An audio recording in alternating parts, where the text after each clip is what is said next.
В руках российский триколор, на устах нет фашизму и за мирное небо. Здесь собрались все, кто хочет поддержать военнослужащих, которые сейчас сражаются с нацизмом на Украине. Мы не можем поступить иначе. Нет такого права у России оставлять своих в беде. Больше 1000 ингушских солдат участвуют в специальной военной операции на Украине. Борьба за мир – наше общее дело. Общественники, активисты, волонтеры – сегодня никто не остался в стороне. Недавно мы отмечали 77-летие со Дня Победы, со дня, когда была сломлена гидра нацизма на территории европейского государства.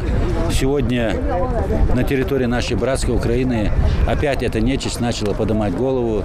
И президентом Российской Федерации было принято решение провести вот эту воинскую операцию, чтобы мы и наши потомки дальше жили в мире и спокойствии. Мы поддерживаем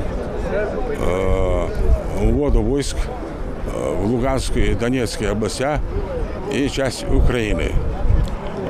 Этим мы выражаем свое согласие и поддерживаем нашего президента.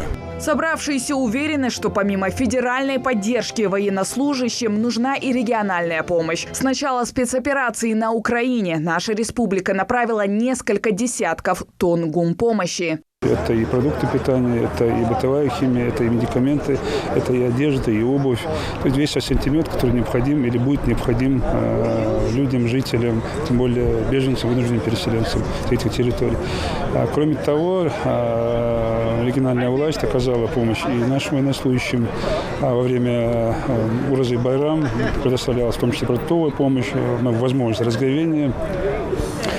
Кроме того, региональная власть оказывает помощь семьям погибших военнослужащих, проходящих, участвующих в специальной воинской операции. Организатор акции – региональное отделение партии «Единая Россия». Это мероприятие своеобразное спасибо тем, кто прямо сейчас борется за спокойствие и достойное будущее России. Хава Газикова, Умар Газдиев. Новости 24.